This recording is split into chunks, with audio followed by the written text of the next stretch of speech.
Sexy कहि के maxi हमर भात दिली बा सेक्सी कहि के मैक्सी हमर भात दिली बा 9 महीना अरे 9 महीना तो का भई 9 महीना वाला वायरस जीजा ढाट दिले बा 9 महीना वाला वायरस जीजा ढाट दिले बा 9 महीना वाला वायरस जीजा ढाट दिले बा 9 महीना वाला 9 महीना वाला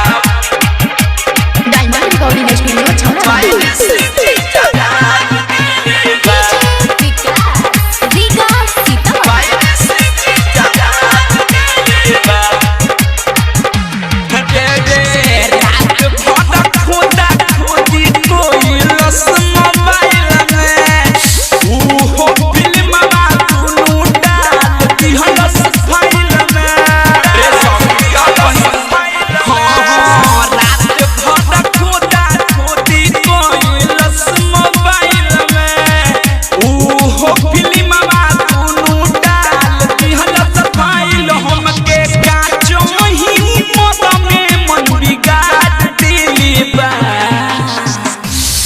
और 9 महीना और 9 महीना 9 महीना वाला वायरस जीजा ढाट दिले बा 9 महीना वाला वायरस जीजा ढाट दिले बा 9 महीना वाला वायरस जीजा ढाट दिले बा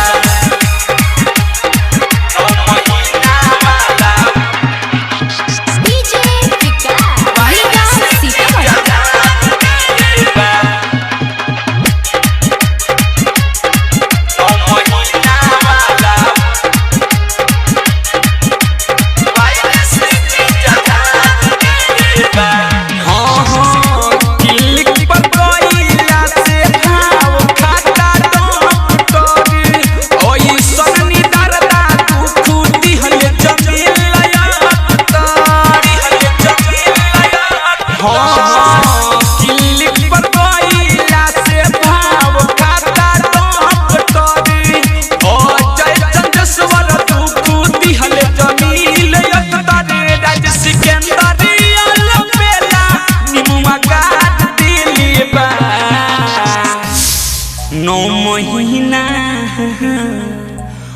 अरे 9 महीना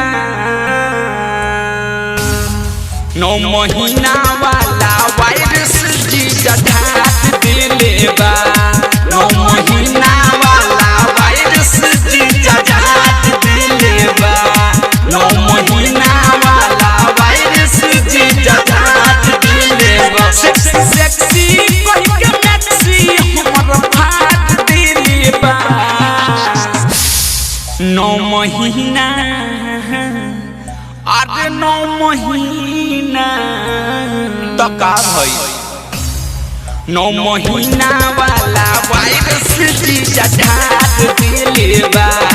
9 महीना वाला वायरस जीजा ढाट दिले बा 9 महीना वाला वायरस जीजा ढाट दिले बा डायमंड रिकॉर्डिंग स्टूडियो छौरा दाना।